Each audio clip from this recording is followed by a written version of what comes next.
Saya sebetulnya mancing-mancing aja. Kalau ditengok dari senyumnya, ini lepas, tak ada utang. Kalaupun ada, tak banyak kali. Ada orang dipancing, setengah mati kita mancing, tak bisa dia senyum. Senyum pun pendek aja. Gitu. Tak bisa lawan. Wah, itu dah itu. Ketawanya pun tak lepas. Tak berujung. 5 pon, makan. Ada satu. Asli iuran tak mau.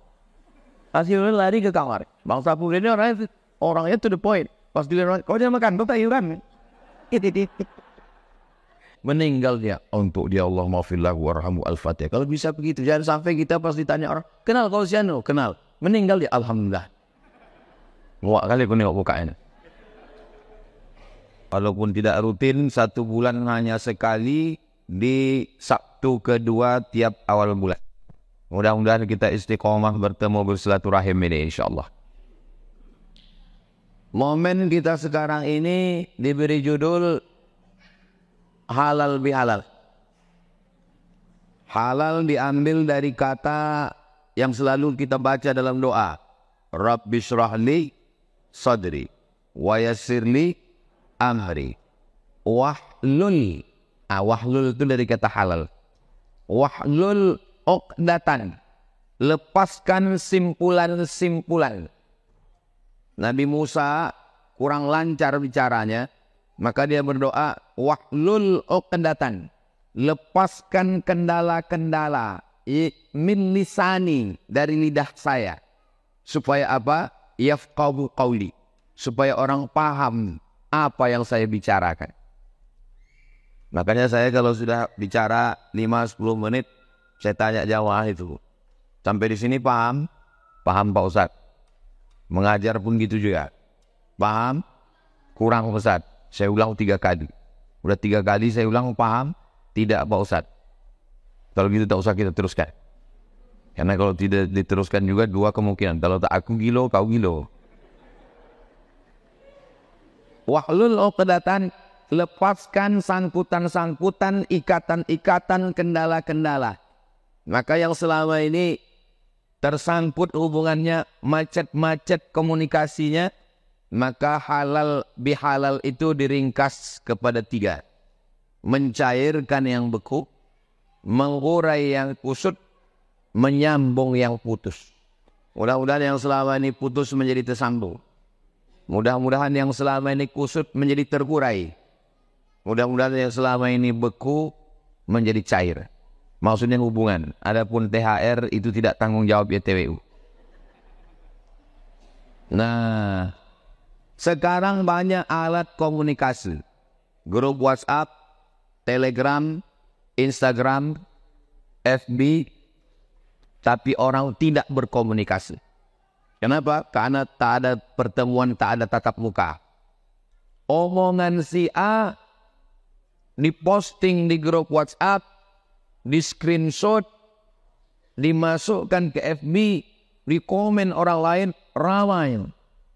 Maka saya, Ustadz Alnop tahu, kalau ada apa-apa saya ajak jumpa.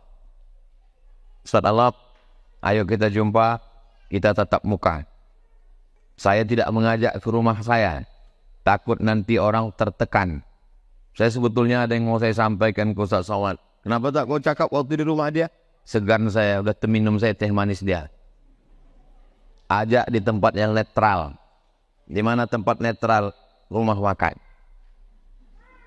Dengan Ustadz Allah, dengan Ustadz Noki, dengan Ustadz Zul Ikrami, supaya kita jangan terpicu isu-isu melalui alat sosial media. Sampai hari ini, setiap ada apa-apa saya selalu mengajak berjumpa. Kalau orang tak ada waktu, saya datang. Saya kosong hari ini jam segini, tempatnya silakan pilih Sherlock. Saya akan datang untuk mengklarifikasi apapun yang tidak jelas akan saya jelaskan. Sampai hari ini berjalan lancar. Yang tidak berjalan dengan lancar, kita perbaiki. Masalah-masalah besar, kita perkecil. Yang sudah kecil, kita hilangkan. Api-api di lalang kering, cepat kita padamkan. Jangan kita meniup. Kenapa? Karena angin kencang, lalang kering, terbakar. Kalau kita terbakar, menang jadi arang, kalah jadi tak ada gunanya sama sekali. Nah, maka tiap bulan ini kita berjumpa. Awal berdirinya yayasan ini supaya simple aja.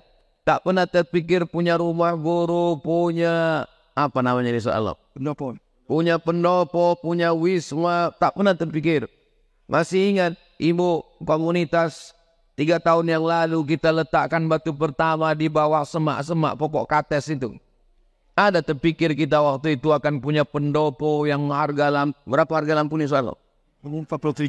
Yang harga lampu 47 juta. Mudah-mudahan setiap ibu-ibu yang kemari pulang tak minta belikan ke lacinya. Ada rupanya kita terpikir waktu itu akan bangun asrama. Setiap tamu yang datang kemari menengok asrama ini macam menengok kucing Angora. Tak berpikir. Karena waktu itu tujuan kita membuatnya cuma satu. Supaya kita bisa berjumpa. Supaya kita bisa bertemu. Kalau udah jumpa kita tiap bulan Ustaz Anwar. Kalau udah kita jumpa tiap bulan Ustaz Subli. Kalau kita udah jumpa tiap bulan begini.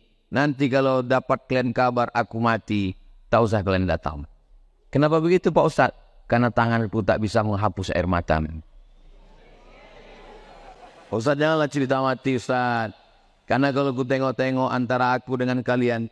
Nampaknya aku lebih dulu. Janganlah gitu Pak Ustaz. Maksudnya aku lebih dulu mengiringi jenazah kalian.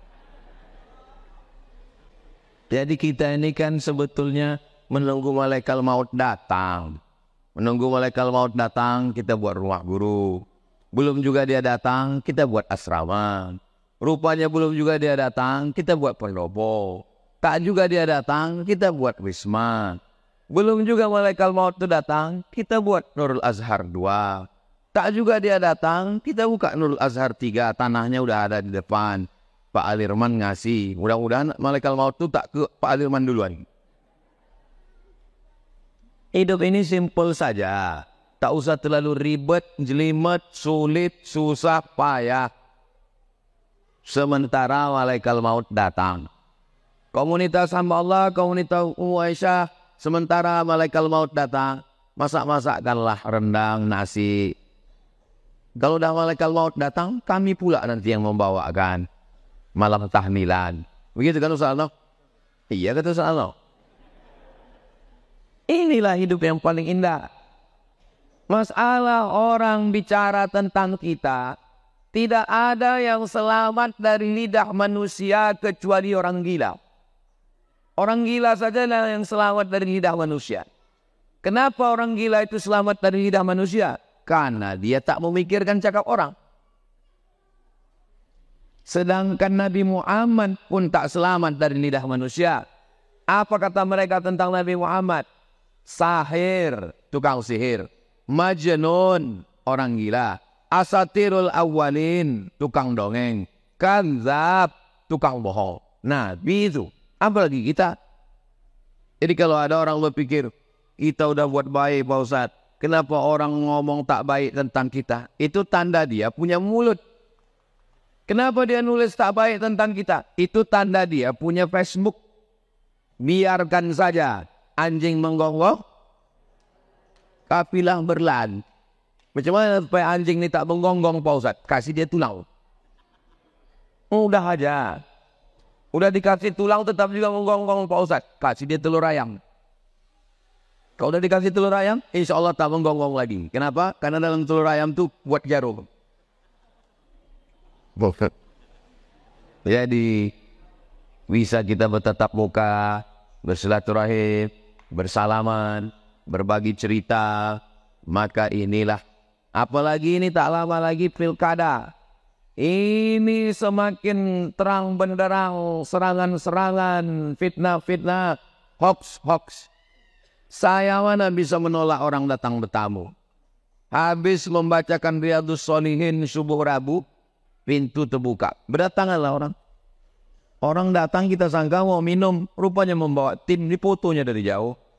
Di-uploadnya. Habis itu orang rupa Ustaz Umar udah mendukung ini, udah mendukung ini. Saya bilang aku tak sanggup mendukung dia. Kenapa? Dia berat kali. Mana bisa ku dukung dia, aku bilang. Sekarang ini, jangankan mau menerima tamu, membaca ayat pun kita sedang sholat tuh mesti hati-hati betul. Dibaca surat As-Saff, ya'ti mim ba'dismuhu Ahmad. Dukung banget nih gitu. Ya'muruna bil ma'rufi wa yanhauna 'anil munkar wa ulaika humul muflihun. Dukung muflihun. Susah sekarang. Makanya saya kalau disuruh jadi imam zuhur aja lah saya. Jadi padahal pemilihan kepala daerah ini kan pesta demokrasi. Yang namanya pesta itu ya berbahagia. Kenapa pula elit-elit yang malah ribut menyebar fitnah? Coba kita tengok masyarakat kalau udah pesta demokrasi. Bahagia semua. Kenapa? Karena orang sudah dapat serangan fajar. Orang senang, kita pula berkelahi cakar-cakaran. Alhamdulillah, di antara kebahagiaan kita adalah kebahagiaannya bukan di mana, bukan sedang apa, bukan makan apa, bukan minum apa. Kebahagiaan kita adalah duduk bersama siapa. Itulah yang membuat kita bahagia. Ini bahan untuk bapak-bapak kalau nanti ditanya sama istrinya dibawa jalan-jalan. Cantik pemandangan nih bang, biasa aja. Enak tempat nih bang, biasa aja. Kenapa bang ini manfaatnya macam tak tertarik? Bukan di mana, bukan makan apa, tapi sama siapa. Kau ini nabi dari surga. Tapi aku gemuk bang. Kau memang bidadari dari surga, cuman diturunkan Tuhan di rumah makan.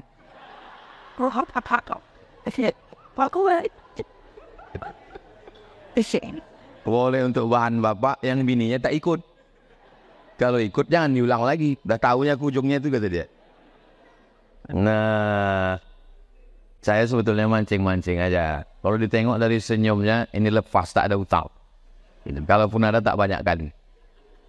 Ada orang dipancing setengah mati kita mancing, tak bisa dia senyum. Senyum pun pendek aja. Gitu deh. Tak bisa laut. Wah itu dah itu.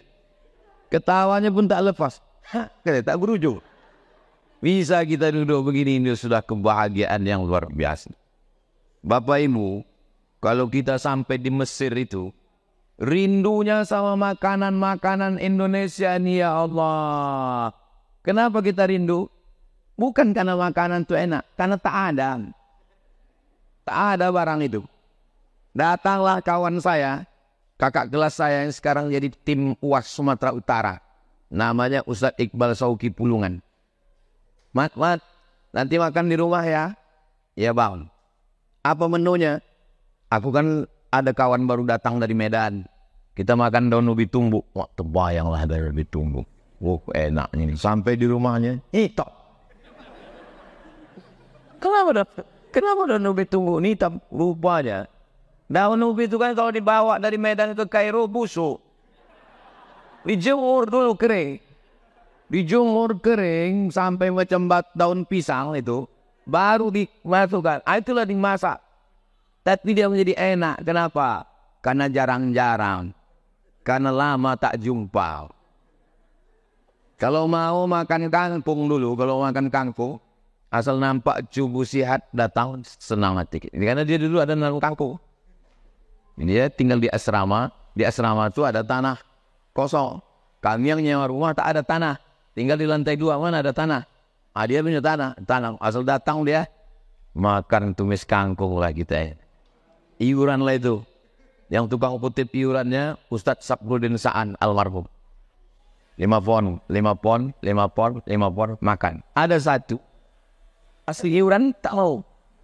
Asli iuran lari ke kamar. Bang Saprudin ini orangnya to the point. Pas dilihat kau dia makan, kau tak iuran. Yang tak iuran itu ada, udah jadi ustadz juga. Cuman tak enak nyebut namanya kan. Kenangan. Akhirnya hidup ini hanya sepotong kenangan. Puncaknya hidup ini hanya sepotong kenangan. Maka kenangan, tinggalkanlah kenangan yang baik-baik. Saya kalau berkelahi sama orang, siap saya. Bercaci maki sama orang, jangankan binatang. Kebun binatang sudah saya siapkan. Tapi kalau bertengkar berkelahi sama orang yang pernah buat baik, itu memang berat. Kenapa? Karena ada memori kita menyimpan kebaikan-kebaikan. Saya mau, terserahlah siapa di antara kita yang duluan menghadap Allah. Saya serahkan aja ke Bapak Ibu. Mau Bapak Ibu duluan, saya belakangan bisa. Atau kita balik, saya belakangan, Bapak Ibu duluan. Yang penting kita punya kenangan yang baik. Makanya tadi waktu nengok ada Ustadz Subli, oh kenangan kami baik. Saya dewan juri musabaqah makalah Al-Quran dari Kuansing atau Rengat? Inhu ya, di Inhu, Indragiri Hulu. Beliau peserta, saya dewan juri. Sekarang kalau kami duduk, pasti disangka orang saya peserta, dia dewan juri. Begitulah mudahnya saya. Kenapa ini? Jumpa dengan Ustadz Khair. Ustadz Khair dulu dekat rumah Pak Cik saya, Jalan Garuda, Pak Cik Asir. Mat, ini orang baik nih Ustadz Khair nih. Aku kenalkan kau sama dia. Ini Ustadz Khair nih orang baik, kata dia. Dalam hati saya, aku udah lama kenal.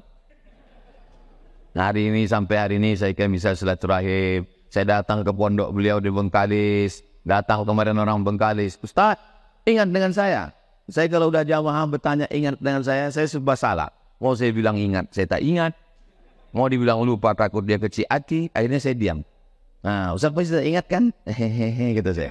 Nanti tunjukkannya foto. Ini Ustaz, waktu Ustaz datang ke pondok Ustaz Khair. Iya, bro. Gimana pondok itu sekarang? Mantap Pak Ustaz. Memang Ustaz Khair itu semangat yang luar biasa. Masjidnya udah berdiri Pak Ustaz. Santrinya. Kenangan baik inilah yang membuat kita akan sehat walafiat. Kenangan baik ini juga lah nanti kalau kita mati akan dikirim orang doa. Kenangan baik ini juga lah nanti yang membuat orang sedih meneteskan air mata. Kenal kau di bulan?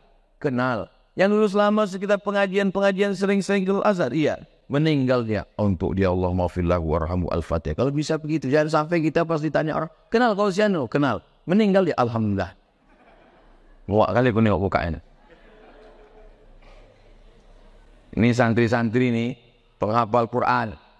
Nah nih nanti di tahun kelas 1 SMA aliyah baca kitab. Habis baca kitab kelas 2 aliyah fikih, hadis, tafsir, akidah, usul fikih, nahwu, shorab, balaghah, ma'ani, bayan, mantik. Habis itu naik kelas 5, kelas 6 puncak habis. Diajari life skill. Apa life skillnya? Ternak lele. Harga lele bagus sekarang. Sekilo 18.000. Satu hari, satu orang saja mencari 200 kilo lele. 1 kilo 18.000 kali 200. 3.600.000 sehari. 10 hari, 36 juta. 30 hari. Perempuan mana yang menolak Glenn Pinang? Diajari ternak lele, diajari bertanam tebu, diajari bertanam cabai, entrepreneurship. Diajari pula dari komunitas Ummu Aisyah sama Allah mengajari kuliner, bagaimana cara buat nasi tumpang, bagaimana cara buat brownies. Akhirnya mereka bisnisnya maju, penghafal Quran, mandiri, luar biasa. Inilah calon-calon. Ibu kalau ada anak gadis, booking dari sekarang. Sekarang ibu boleh tersenyum, ibu sangka saya bercanda. Nanti setelah setahun, 2 tahun, 5 tahun, barulah ibu menyesal. Betul ya Ustaz, dulu Ustaz suruh booking, aku tak mau. Sekarang berebut-rebut orang lain Pak Ustaz.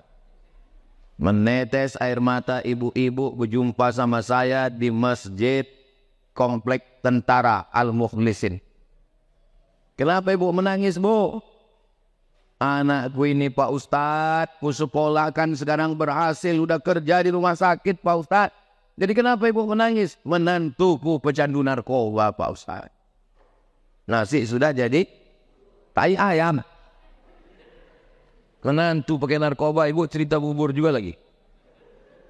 Kita doakan mudah-mudahan ibu semua anak menantunya soleh dan soleha. Punya ikatan dengan ustadz-ustadz. Ada apa-apa tanya Ustadz Maulana Farhan. Ada apa-apa tanya Ustadz Al-Nabdinar. Ada apa-apa tanya Ustadz Hanafi. Fas'alu ahla dzikri in kuntum la ta'lamun. Bertanya kepada orang yang tahu kalau kamu tidak tahu. Tadi saya dikasih tahu Ustadz Abdul Somad, jangan panjang-panjang, karena ini kita lebih banyak nanti kepada bercengkrama, membicarakan masalah-masalah yang baik-baik ke depan. Inti daripada halal bihalal 3, pertama silaturahim, yang kedua meminta maaf, yang kedua memaafkan. Adapun Bapak Ibu semua sudah saya maafkan dari jauh-jauh hari. Adapun silap salah saya, kata-kata saya tak berkenan di hati, menyinggung perasaan, maukah Bapak Ibu memaafkan silap salah saya? Dah, aku udah selesai soal, tinggal klaim lagi. Itulah yang dapat saya sampaikan. Terima kasih burung irian, burung cendrawasih. Demikian, terima kasih. Menangkap puyuh di Bukit Selasih, thank you dan terima kasih. Aqulu qawli hadza astaghfirullah li wa lakum. Wassalamualaikum warahmatullahi wabarakatuh.